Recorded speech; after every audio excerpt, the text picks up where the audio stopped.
자, 그럼 이제 본격적으로 여러 신도시 개발 사업을 총괄하셨던 이승우 인하대 초빙 교수님 모시고 이야기 나눠보겠습니다. 안녕하세요, 선생님. 네, 반갑습니다. 네, 선생님 지난주에 홍콩 다녀오셨다고 들었는데, 예. 뭐 저희 뭐 막 대만에 한파로 사람이 죽고 LA는 화재고 그랬는데 홍콩은 어떻든가요?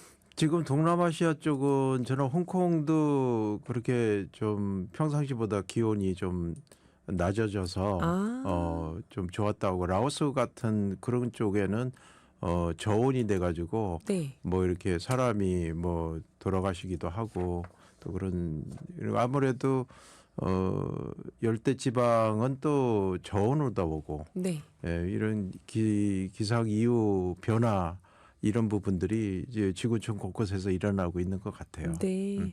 그 홍콩도 그러면 좀 서늘한 상태에서 여행하셨나요? 아주 다니기는 좋았어요.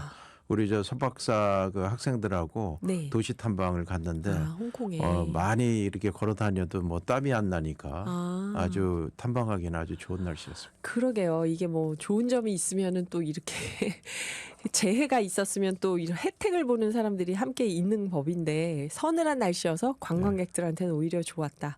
홍콩은 다행이었네요. 그래도 한파로 사람들이 죽고 그러진 않았나 봐요. 그래요. 선생님 지난번에 오셨을 때 죽전지구 얘기해 주셨는데요. 청취자분들도 많이 관심을 보이고 또 대부분 놀라셨어요. 그러니까 제가 모르는 건 청취자분들도 많이들 모르셨더라고요. 그러니까 그린벨트 지정해달라고 청원한 것, 우리 구역을 또 뭐 땅 한 평사기 운동까지 벌이면서 시민들이 개발하는 걸 환영하는 게 아니라 이 녹지 보존을 주장해서 그게 이제 좀 대화와 타협 속에서 죽전지구가 만들어졌다. 그 과정을 들려주셨잖아요. 그래서 이후 생기는 신도시들은 이렇게 뭔가 환경과 녹지율을 생각하는 여러 그 규칙들이 생겼다. 시민들과 합의를 하는 거버넌스를 갖는.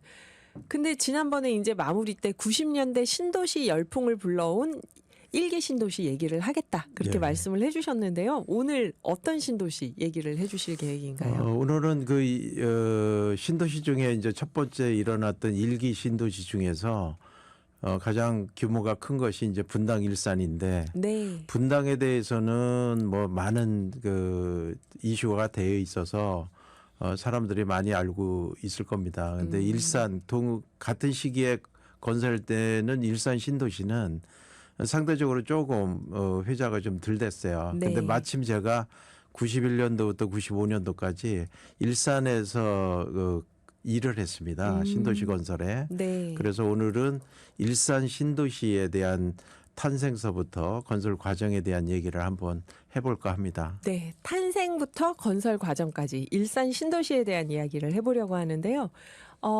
한동천 님이 누나가 일산에 사는데 놀러 가면 아내와 함께 일산 호수공원을 걸으면서 데이트를 합니다. 너무 좋아요. 강추합니다. 강력 추천합니다. 그러셨는데요. 호수공원이 이렇게 인공호수공원을 도심안에 넣는 게 일산이 처음이었다고 얘기들을 하더라고요. 그렇죠. 아무래도 신도시라는 큰 개념이 처음이고 일기 신도시 특히 그중에서 일산 신도시의 도시 계획에 대한 모든 시설들은 아주 다른 나라에서 성공적이고 다 본받아야 될 아주 좋은 기준들 시스템들을 저희들이 이제 접목을 했던 그런 신도시입니다. 그렇구나. 그럼 이 일산 신도시는 처음에 어떻게 해서 조성을 시작하게 된 건가요? 저희들이 이제 부동산이 이제 언제 폭등을 했느냐 또 언제 침체가 됐느냐 하나의 그 역사를 간단하게 좀 한번 살펴보면은 우리가 이제 70년도에 우리가 1970년도 우리 국민소득이 257불이었어요. 우리가 50년 전에 그 정도밖에 안 됐습니다. 그때 말죽거리라고 하면 신사동에서 양재를 말죽거리라고 하는데 그게 한남대교가 건설하기 전 그러니까 66년도에는 그게 5,000원이었습니다. 평당. 네. 그게 이제 한남대교가 완성돼 69년도 그러니까 70년도에는 그게 이제 3만 원이 되고 와. 그리고 이제 79년도에 그게 이제 30만 원이 됐어요. 와. 지금은 그게 한 2억 정도 될 겁니다. 그 평당. 그 당시 70년도에 이제 중동 특수로 인해 갖고 이제 우리가 두 자리의 경제 성장을 이뤄가지고 네. 부동산이 굉장히 올랐어요. 그래가지고 그때 전두환 정부가 들었으면서 500만 원 건설을 하겠다 해가지고 택지개발 촉진법이나 수용법이라든가 그리고 이제 그런 도시를 만들 수 있는 한국 토지개발공사 이렇게 개발의 이제 3종 세트가 만들어진 시기예요. 아, 80년대가요. 예, 80년대에.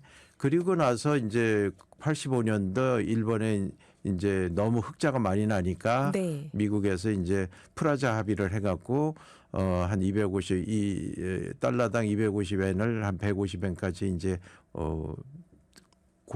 앵고를 만들어 버렸죠. 그렇죠, 그렇죠. 독일 뭐 이런 쪽에 이제 조정을 했는데 그러다 보니까 이제 일본에서 이제 수출이 아무래도 이제 안 되면서 상대적으로 우리나라가 86년도부터 88년도까지 또 저물가 3저 호황이라는 걸 맞이하게 됩니다. 네. 그래가지고 저물가, 뭐 저환율, 저금리, 저유가 이래가지고 우리가 또 두 자리의 경제 성장을 일어나는 과정에서 이제 부동산이 움직이기 시작한 거예요. 아하, 네. 그래서 아래쪽에 남부 쪽에서 부동산이 폭등을 하면서 호남 쪽, 충청도, 그다음에 인천 수도권으로 와서 저쪽에 이제 강북 북부 쪽까지 올라갔는데 그 당시 포천 땅이 1,000배가 올라갔을 당시입니다. 1,000배가 올라갔다. 1,000배가요. 그리고 이제 서울에서는 이제 88 올림픽이 있었던 시기하고 또 맞물려서 네. 87년도에 선수촌 아파트가 그때 층수가 안 좋은 거는 이게 해약하고 그랬던 시기예요. 올림픽 선수촌 아파트 방이동에. 예. 그런 시기였다가 이제 87년도, 88년도에 이게 또 다시 이제 폭등을 하죠. 그러면서 이제 정부에서 야 이게 공급이 많이 필요하다. 네. 그래가지고 공급 확대 정책을 세우게 됩니다. 그때 노무현 정부가 들었으면서 200만 호를 약속을 합니다. 네. 그러니까 전두환 정부는 그때 이제 500만 호를 80년대에 건설하겠다라고 발표를 하고 네. 노태우 정부에서는 200만 호 건설을 하겠다고 그때 일기 신도시를 탄생을 시킵니다. 아, 그러니까 노태우 정부에서요. 예. 네. 그래서 이제 그때 분당, 일산, 평촌, 3번, 중동 이렇게 만들어지고 그게 89년도 4월에 발표를 했어요. 그렇게 해가지고 이제 일기 신도시가 탄생이 된 겁니다. 그래요. 선생님 말씀 들어보니까 우리나라 그 경제사를 짧게 듣는 기분도 드는데요. 이게 부동산 가격이 당연히 경제 호황하고 맞물려 가지고 올라가는 거겠죠, 이렇게. 그렇죠. 아무래도 경제 성장률하고 금리하고도 연동이 되고 네. 또 이게 국민들이 이제 그 구매력이 있어야지 부동산을 또 수요가 생기는 거니까 네. 굉장히 깊은 관계가 있습니다. 그래서 저는 부동산이 뛴다 하면은 당연히 집값이 오르니까 불안한 것도 있지만 경제가 그만큼 좋았다는 뜻 아닐까 이런 생각이 들 때도 있어요. 부동산이 이렇게 폭등을 할 때는 항상 경기가 좋습니다. 그렇죠. 네. 그게 있더라고요. 이게 풀어진 돈이 많으니까 사람들이 구매력이 있으니까 예, 부동산 그러니까 가격이 우리가 오르면 돈이 있거나 돈을 또 대출을 받을 수 있는 금리가 낮거나 좋거나. 뭐 이런 조건들이 갖춰져 있을 때 부동산이 움직입니다. 네. 그래서 중동 특수 이후 70년대 끝나면서 70년대 부동산 가격 오르는 것. 그다음에 85년 프라자 합의 이후에 우리나라가 유리한 조건에서 이제 수출 많이 하면서 86년에서 8년까지 삼저 현상 속에서 호황을 누리고 88 올림픽 끝나고도 한동안 또 그래도 더 호황이 이어졌잖아요. 그랬죠. 그때 이제 노태우 정부 들어서면서 200만 호 분당, 일산, 평촌, 삼본, 중동. 저도 그 신문에 광고 난 거 본 기억이 나요. 어릴 때. 친구들 중에서도 이때 신도시 분양받고 이사 가고 하는 집들이 있었는데 그래요. 그래서 일산하고 분당이 5개 중에서도 또 이제 대표적으로 많이들 알고 있는데 이렇게 신도시 한다 하니까 주민들 반응은 어땠나요? 그 지역 주민들이 좋아했나요? 우리 이제 집값, 땅값 오른다 이러고. 그 당시 발표를 하고 나서 네. 그 주민들이 바로 이제 반대하는 이제 투쟁위원회가 결성이 됐어요. 그리고 대부분 그 일산 쪽이 농경지가 많이 있었던 네, 곳이에요. 네. 그러니까 대부분 이제 농민들이 주축이 돼서 또 농민들이 이제 여러 가지 그 농민 단체들하고 이제 연계가 되고 또 분당 쪽하고도 또 연대 투쟁이 이뤄지고 그리고 이제 이런 과정에서 격렬하게 됐어요. 격렬하게 돼서 또 생활고 문제 때문에 또 주민들 또 음독 자살을 한 또 네. 이런 불행한 사태도 벌어지면서 더 격렬해져서 경의선 철도도 점거를 하고 국회에 가서 당사도 점거를 하고 그 나와 있는 이제 출장 파출소도 파손을 시키고 굉장히 좀 험악했습니다. 그럼 그리고 이거 이제 네. 그쪽 주민들이 또 녹두 장군이라는 이제 홍보지도 만들어가지고 네. 그 녹두 장군이라는 상징성이 있잖아요. 그렇죠. 이제 그래서 동학 농민. 예. 그래서 굉장히 상황이 안 좋았죠. 시작 단계에서는. 여기가 농지였으니까 예. 농민들의 반대가 격렬했다. 그래요. 우리 여러 신도시 개발 사업을 실제로 현장에서 총괄하셨던 이승우 선생님께 일산 신도시의 탄생 배경과 뒷이야기를 듣고 있습니다. 1개 신도시 재개발이 요즘 이슈라서 궁금하신 점 많을 텐데요. 샵 0999로 문자 주시면 선생님께 한번 직접 여쭤보겠습니다. 일산하면 진짜 일산 호수공원이 가장 먼저 떠오를 정도로 명소인데요. 이게 신도시 세울 때 처음부터 계획을 했던 건가요? 일산 신도시의 호수공원을 얘기하자면 네. 그 당시 사장을 지냈던 이상희 그 사장님을 생각을 합니다. 네. 그분은 내무부 장관 하시고 그 전에 대구시장도 하시고 수자원공사 사장도 하시다가 그 당시 한국토지공사로 다 오셨어요. 네네. 그리고 나서 이제 또 국토부 그 당시 이제 건설부 장관으로 가셨는데 네. 그분은 이제 우리나라에서 이제 알아주는 기획가입니다. 기획가. 그래서 그분의 꿈은 일산하고 분당을 만들면서 네. 일산의 호수공원을 스위스 레마노가 이제 모티브가 되고 일본의 신도시의 이제 호수공원 이런 부분들을 참고를 하셔서 네.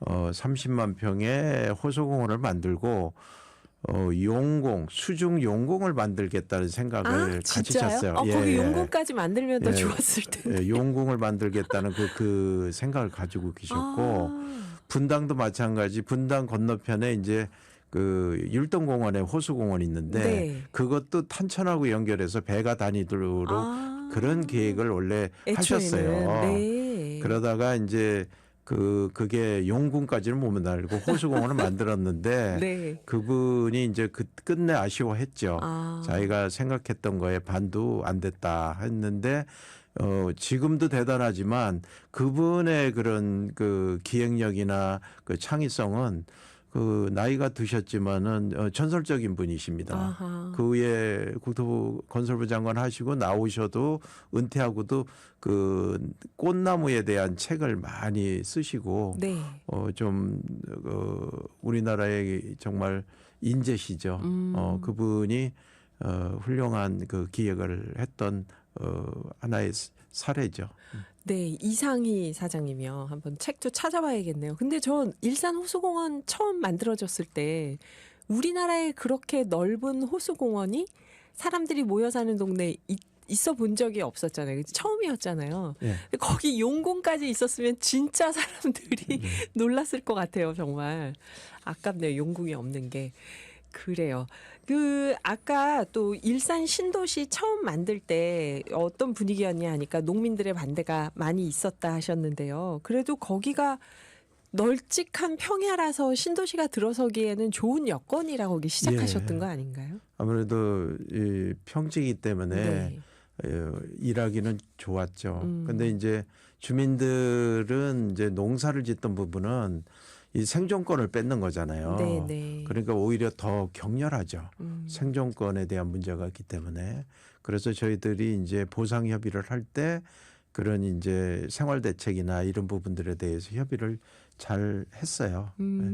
생활 대책이나 여러 협의를 잘 하셔서 네. 결국에는 이제 수습이 됐으니까 신도시가 들어선 거겠죠. 그리고 아까 그 말씀하실 때 홍수가 일산 신도시를 처음 시작할 때 어떤 계기가 됐다 이런 말씀을 하셨는데 이거 어떤 계기였을까요? 그 보상이 한참 시작하는 시기가 90년도, 89년도부터 90년도인데 네. 90년도 9월 달에 한강 대홍수라고 아주 그 큰 물난리가 났습니다. 맞아요, 서울에. 맞아요. 그 9월 9일에서 12일 사이에 네. 300에서 500mm가 집중, 그러니까 1년 반년치의 물이 서울시로 쏟아졌어요. 네. 그래서 서울에서 뭐 침수가 되고 난리가 났는데, 그 난리가 나는 그 시기에 일산 쪽에 뚝이 제방이 무너졌습니다. 무너지면서 그 한강 물이 일산 예정지구로 전부 쏟아져 들어오면서 서울의 물이 싹 빠졌어요. 네. 그러다 보니까 이제 일산 주민들 입장에서는 서울 사람 살려고 일산 제방을 무너뜨렸다라는 일부러. 그런 괴담이 이에서 굉장히 그 흉흉했습니다. 그랬군요. 네. 그래서 사실은 아닌데, 거기가 원래 일산 신도시 지역이 상습적으로 침수되는 지역이기는 했어요. 근데 그런 물난리가 이런 보상하는 시점에 터져가지고 더 많은 오해를 받았죠. 그러면 그 상습적인 침수 지역이었지만 대규모의 신도시가 들어갈 때는 뭐 비가 많이 와도 괜찮도록 어떤 정비 작업이 있었나요? 그래서 이제 그런 부분을 할 때 이제 이 흙을 이제 성토로를 하잖아요. 그러니까 이 토량이 4천만 입방미터가 필요했습니다. 네. 4천만 입방미터라면 아마 상상이 안 되죠. 그러니까 예를 들어서 1km의 면적에 40m의 흙을 쌓는 양이 아하. 4천만이에요. 네. 그 어마어마한 토량이 일산 신도시에서 이동이 돼가지고 침수가 되지 않도록 이게 성토를 해서 만든 신도시입니다. 네. 그렇게 해서 상습 침수 지역이 이제 신도시로 바뀌는 건데요. 그 아까 이상희 사장님은 그런 용궁도 만들고 율동 호수공원에서 하천으로 바로 이어지도록 배가 다닐 수 있도록 그런 기획도 하시고 이제 계획을 세우셨던 건데, 그때 이승우 선생님은 어떤 업무를 맡으셨을까요? 아까 이제 이상희 장관님이 이제 그 호수공원 말고 또 하나 기획을 한 것이 자유로예요. 아, 자유로요? 제방에다가 이제 도로를 만드는 건데, 그게 이제 침수하고도 홍수 예방도 하는, 그게 아까 성토도 하고 제방도 강화시키고, 그래서 나중에 통일 시대에 물류 교역료를 쓰겠다라는 것을 그 당시 제안했던 분이기도 해요. 아하. 이 자유로가 10차로입니다. 10차로. 네, 네. 10차로인데 일산 신도시까지는 6차로. 그다음에 이제 문상까지 4차로 이렇게 개통이 됐다가 지금은 전부 10차로로다가 네, 이제 네. 완성을 시켰죠. 그리고 이제 그때 저는 이제 1단계 감독소장을 했어요. 네. 그다음 보면은 이제 1공고에서 12개 공고, 면적이 워낙 크니까 12개 공고가 있었는데 1단계가 100만 평입니다. 네. 그다음에 2단계도 100만 평이고, 그래서 저희들이 이제 워낙 인원도 적고 또 일을 하면서 또 과로로 인해 갖고 직원들이 또 입원도 하고 하다 보니까 제가 100만 평을 담당하는 1단계 감독소장을 하면서 네. 거기서 이제 그 시행착오를 제일 먼저 하는 곳이 1단계예요. 네. 먼저 공사를 하면서. 아하. 그래서 항상 제가 있는 데서 사고가 많이 일어났습니다. 죽전지구에서는 최초로 시민들하고 협의하면서 무언가를 했다면, 일산에서 하실 때는 이제 1단계 감독소장으로 모든 시행착오를 제일 먼저 현장에서 느끼신 거네요. 예, 예. 그래요. 이 어떤 일들이 있었는지 우리 음악 한 곡 듣고 또 이어서 마저 들어보겠습니다. 2087님은 일산에 스타필드가 생겨서 너무 좋았어요. 저는 파주 자주 가는데 일산까지 가서 스타필드를 즐기고 온답니다. 그래요. 여기 이제 신도시 세울 때는 없었던 것들인데 시간이 지나면서 킨텍스도 생기고 스타필드도 생기고 이렇게 차츰 들어왔던 건데요. 이승우 선생님께 지금 일산 신도시 처음 만들 때 저는 아까 자유로 말씀해 주실 때요. 이게 그 홍수를 막는 제방 역할도 하고 남북 교역이 활발해졌을 때를 대비해서 10차선 교역로를 생각했던 거다 이런 얘기를 해주시니까 굉장히 자유로 갈 때마다 새로울 것 같아요. 저는 자유로 하면 처음 만들어졌을 때 지금도 그렇지만 자유로가 신호등이 없잖아요. 그래서 드라이브 하러 가는 친구들도 많았고 폭주족들 오토바이 타러 많이 갔잖아요. 자유로. 근데 이게 남북 교역료를 염두에 둔 거였구나는 걸 오늘 또 새롭게 알게 되네요. 선생님, 근데 이 모든 건설의 1단계 감독 소장으로서 여러 시행착오를 먼저 겪으면서 있었던 일들이 또 어떤 게 있었을까요? 먼저 이제 우리가 일산 신도시에 대한 개요를 잠깐 얘기를 하면 네네. 일산 신도시를 통상 이제 500만 평이라고 합니다. 500만 정확하게는 평이요. 이제 475만 평 정도 되고 전체적으로 이제 그 계획인구는 이제 그 27만 6천 명. 그러니까 세대 수가 6만 9천 세대에서 이제 큰 도시죠. 네. 그리고 이제 우리가 90년도부터 이제 사업 기간이 95년대 결과적으로는 뭐 2000년대 끝까지도 이게 계속 그 뒷정리하느냐고 시간은 맞아요. 오래 걸렸지만은 최초의 사업 계획은 95년도까지 되어 있어요. 네. 그래서 여기에는 이제 그 여러 가지 계획들 여기가 이제 북쪽에 균형 개발 차원에서 신도시가 배치를 하다 보니까 네. 군사보호 구역이에요. 그래서 이제 아무래도 안보적인 측면에 대해서 이제 고려가 돼야 되는데 네. 이제 이런 부분들이 이제 그 또 너무 국방부에서 앞으로 무슨 사태가 났을 때 일산 신도시는 뭐 장애물로 활용하겠다라는 그 얘기 그 있었어요. 얘기가 맞아. 한번 잘못 나가가지고 네네. 한번 난리가 저 났었습니다. 사람을 방패막이로 쓰냐 막 이러고. 그래서 우리가 이제 고층 건물에는 우리가 대공지지가 지금도 다 있거든요. 네. 그거는 뭐 일산이 아니더라도 다 있는 거고 일산도 이제 그 이런 하천을 한 50m 수로를 해서 하고 가로 세로 이제 배치 이런 것들이 이제 안보적인 차원에서 이제 배치된 다른 도시하고는 또 그런 부분에서 이제 좀 보완이 된 도시다 이렇게 기본적인 하고 그리고 이제 정발산이라고 하는 이제 산이 네. 하나 있잖아요. 네, 그게 정발산. 이제 그걸 처음에 이제 아까 4천만 입방의 토량이 필요해갖고 처음에 그걸 없애려고 하다가 너무나 많은 분들이 이제 그걸 반대를 해서 보존을 네. 시키고 그게 19만 평 정도 돼요. 네. 근데 그거가 이제 보존이 돼서 거기에 이제 녹지 체계가 거기서 만들어지고 그다음에 호수공원 만들어지면서 수변 공간을 해서 전시 문화 이런 공간들을 만들어내서 그 위에 그 공간들이에서 탄생된 게 킨텍스예요. 그래서 그런 부분들이 돼 있고 저는 이제 전체적으로 1단계 지역 하면은 네. 최초에 입주를 시키는 그런 단지예요. 거기에서 네. 일어나는 이제 모든 기반 시설들을 공사를 하고 그리고 모든 인허가를 이제 담당하는 일을 했는데 이런 일을 이제 하다 보니 모든 일들이 그동안에 우리가 해왔던 택지 개발의 규모는 커야 10만 평 정도였어요. 근데 이것이 갑자기 어느 날 500만 평의 신도시에 투입이 된 거예요. 네, 우리가.